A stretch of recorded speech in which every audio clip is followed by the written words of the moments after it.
जम्मू काश्मीरच्या पहलगाम हल्ल्यातील दहशतवाद्यांविरोधात आता मोठी कारवाई करण्यात आली आहे। दहशतवादी आसिफ शेख आणि आदिल गुडींचं घर एलईडी स्फोटांनी उडवण्यात आलेलं आहे। आयडी स्फोटांनी या ठिकाणी घर उडवण्यात आलं। दहशतवादी आसिफ शेखचं त्रालमधील घर जमीनदोस्त करण्यात आलं। त्याची दृश्य आपण पुढारी न्यूजवरती पाहतोय। तर बिहारमधील आदिल गुडीचं घरही आयडी स्फोटकांनी उडवलं। आसिफ शेखच्या त्रालमधील घरात स्फोटकं सापडल्याची सुद्धा खळबळजनक माहिती आता समोर आलेली आहे। बिहारमधील आदिल गुडींचं घर ही आयडी स्फोटांनी उडवण्यात आलेलं आहे। आसिफ आणि आदिलचं घर ही जमीनदोस्त करण्यात आलं आहे। त्याची दृश्य आपण पुढारी न्यूजवरती पाहतोय। ज्या प्रकारचा भ्याड हल्ला काश्मीरमध्ये झाला त्यानंतर आता केंद्र सरकार ॲक्शन मोडमध्ये आलं आणि त्यानंतर आता जम्मू काश्मीरमधील पहलगाम हल्ल्यातील या दहशतवाद्यांविरोधात मोठी कारवाई करण्यात आली। दहशतवादी आसिफ शेख आणि आदिल गुडींचं घर आयडी स्फोटकांनी उडवण्यात आलेलं आहे। दहशतवादी आसिफ शेखचं त्रालमधील घर जमीनदोस्त करण्यात आलं। तर आगामी काळात पाकिस्तानवर सुद्धा हल्ला करण्याचा इशारा देण्यात आलेला आहे। पंतप्रधान नरेंद्र मोदी यांनी सुद्धा या संदर्भात वक्तव्य करत असताना जशास तसे प्रत्युत्तर देण्यात येईल अशा प्रकारची प्रतिक्रिया कालच दिलेली होती। आणि ही दृश्य पाहतोय आता आसिफ शेखची दृश्य आहेत। त्या ठिकाणी आसिफ शेखचं त्रालमधील घर जमीनदोस्त करण्यात आलेलं आहे। आयडी स्फोटकांनी 2 दहशतवाद्यांची घरं उडवली।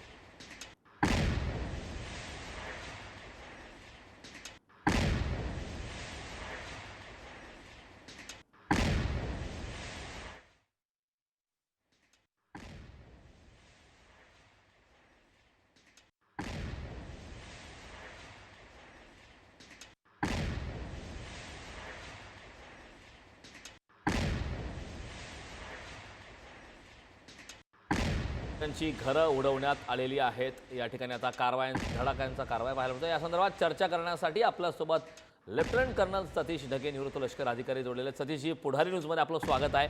आपण पाहतोय की खरं तर आता कारवाईला सुरुवात झाली आहे। पहलगाम हल्ल्यातील दहशतवाद्यांविरोधात मोठी कारवाई करण्यात आलेली आहे। 2 दहशतवाद्यांची घरं जमीनदोस्त करण्यात आली। काय आपली यावरती पहिली प्रतिक्रिया?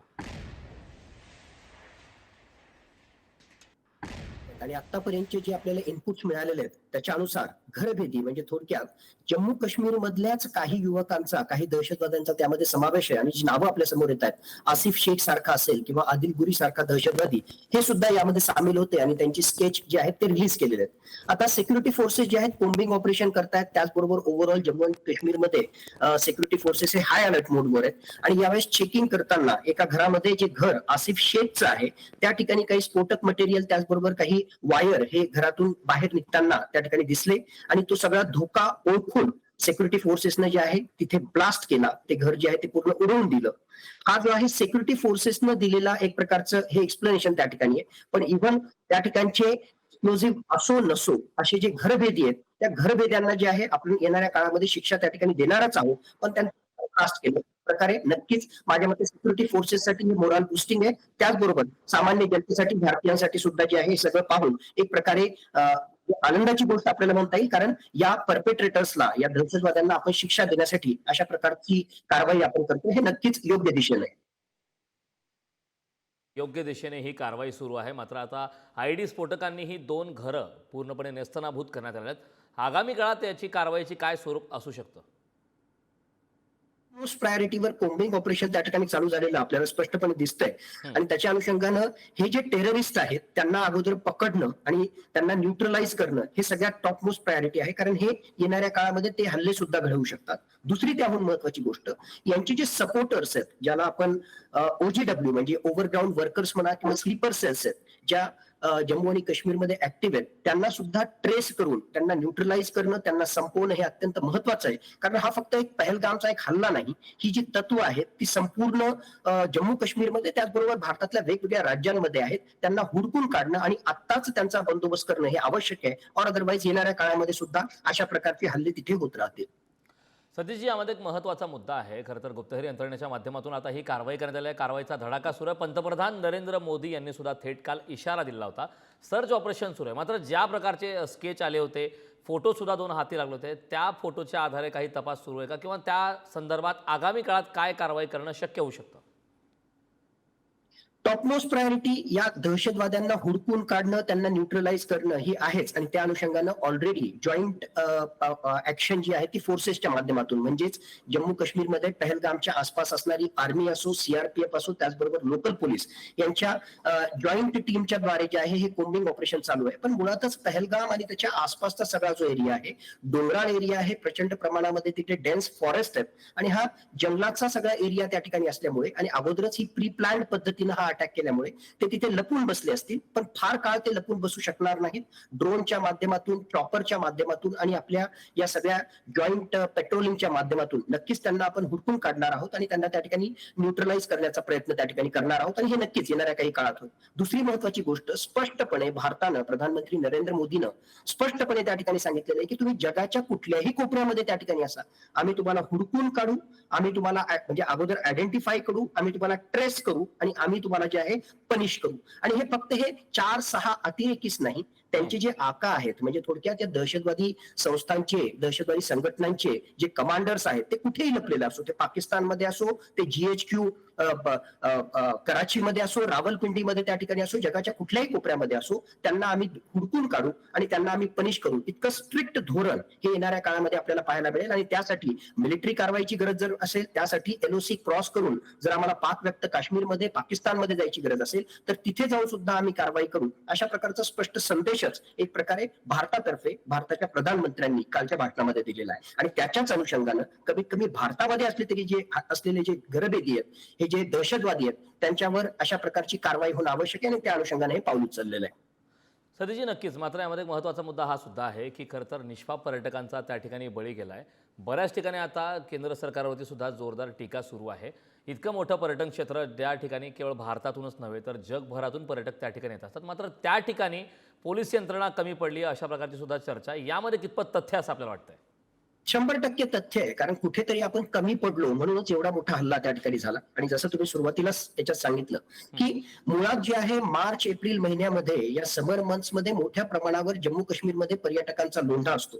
2025 जर आकडे घेतले तर पहिल्या क्वार्टरमध्ये, पहिल्या 3 महिन्यामध्ये जे आहे साधारणतः 5 लाख पर्यटक हे ऑलरेडी जम्मू काश्मीरमध्ये पर्यटनासाठी त्या ठिकाणी आलेले आहेत. आणि हे सगळं लक्षात घेता पहलगाममध्ये सुरक्षा व्यवस्था चोख ठेवणं ही मूळतः तिथल्या एक प्रकारे जम्मू काश्मीर लोकल पोलीसची जबाबदारी त्या ठिकाणी होती. तिथे कुठलाही पोलीस फोर्स आपल्याला दिसला नाही. त्याचबरोबर पेरिमेंटर फेन्सिंग साठी सीआरपीएफचा एक महत्वाचा रोल त्या ठिकाणी होता, त्यामध्ये ते कमी पडले. आणि या इंटेलिजन्स, ऍक्शनेबल इंटेलिजन्स इनपुट न मिळाल्यामुळे जम्मू काश्मीरच्या लोकल पोलीसने त्या ठिकाणी जे आहे त्यांचा प्रेझेन्स नसल्यामुळे आणि जिथे आहे तिथे सुद्धा ते गाफील राहिल्यामुळे या सगळ्याच चुका जर एकत्रितरित्या आपण पकडल्या तर त्यामुळे असा हल्ला झाला असं जर आपण म्हटलं तर ते चुकीचे ठरवू नये.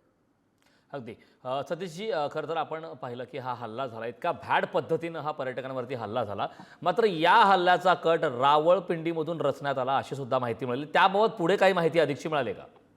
100% यामध्ये जे आहे पाकिस्तानचा समावेश आहे. आणि म्हणूनच म्हणजे अगोदरचा इतिहास पाहता पाकिस्तान यामध्ये इन्व्हॉल्ड आहेच, पण त्याही पलीकडे जाऊन जर प्रधानमंत्र्यांनी आणि भारत सरकारनं जर स्पष्टपणे अशा प्रकारचा निर्णय घेतला असेल ज्याच्या माध्यमातून आपण पाकिस्तानवर एक प्रकारचा डिप्लोमॅटिक स्ट्राईक केला, म्हणजे आपल्याजवळ प्रूफ आहे म्हणूनच आपण व्हिसा कॅन्सल केला, आपण अटारी बॉर्डर बंद केली, इंडस वॉटर ट्रीटी तो जो आहे आपण स्थगित त्या ठिकाणी केला, म्हणजे आपल्याजवळ पुख्ता प्रूफ आहे.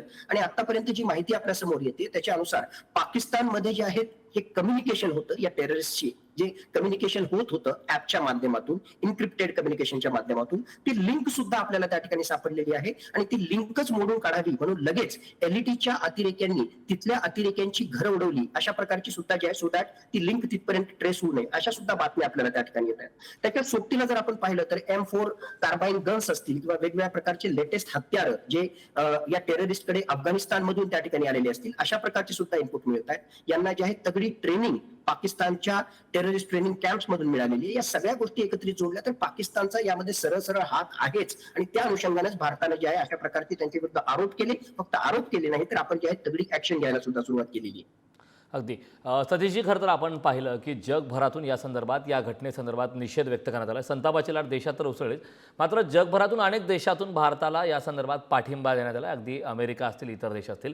याचे नेमके आगामी काळात काय परिणाम होतील? पाकिस्तान विरोधात लढाई लढण्यासाठी आपल्याला कशा प्रकारची मदत होऊ शकते? खरं म्हटलं तर लढाई आपल्याला लढायची आहे, कारण आपल्या सुरक्षेची रिलेटेड जे आहे वेळोवेळी हा प्रश्न निर्माण होतो. आणि जर खऱ्या अर्थानं हा प्रश्न जर संपून टाकायचा असेल तर पाक व्याप्त काश्मीर जो खरोखरच भारताचाच भाग आहे त्याला पुन्हा संमिलित करणं आवश्यक आहे. तिथले टेररिस्ट लॉन्चिंग पॅड जे आहेत ते उद्ध्वस्त करणं आवश्यक आहे. आणि त्यासाठी जी कारवाई करायची असेल, मग कायनेटिक ऑपरेशनच्या माध्यमातून इव्हन आपल्याला एलओसी क्रॉस करून जर काही ऍक्शन त्या ठिकाणी घ्यायची असेल आणि एस्केलेशन होऊन जर हे युद्धामध्ये जर परिवर्तित झालं तर त्यासाठी सुद्धा आपल्याला पूर्णतः तयार राहावं लागणार आहे. आणि म्हणूनच एक प्रकारे जे आहे पूर्ण तयारी करूनच आपण यामध्ये उतरलेलो आहोत. येणाऱ्या काळामध्ये कॉम्प्लेक्सिटी वाढणार आहे, कारण एका बाजूला पाकिस्तान असेल तर त्याच्या बाजूला म्हणजे त्याला साथ देण्यासाठी जे आहे आपल्याच ईस्टर्न आणि नदर्न बाउंड्रीवर चायनाचा सुद्धा खतरा आपल्याला असणार आहे. तर सायमल्टेनियसली आपल्याला पाकिस्तान त्याचबरोबर चायनाशी लढण्यासाठी स्वतःचं मिलिटरी प्रिपेअर्डनेस करावं लागणार आहे आणि त्याच्यानुसार ऑपरेशनल प्लॅन बनवावे लागणार आहे. माझ्या मते भारतीय लष्कर सक्षम आहे आणि त्या अनुषंगाने जे आहे जर गरज पडली तर आपली वाटचाल चालू आहे, असं या एकूण तयारीवरून आपल्याला स्पष्टपणे दिसतंय. अगदी सतीशजी, खूप खूप धन्यवाद. आपण पुढारी न्यूजशी संवाद साधला त्याबद्दल.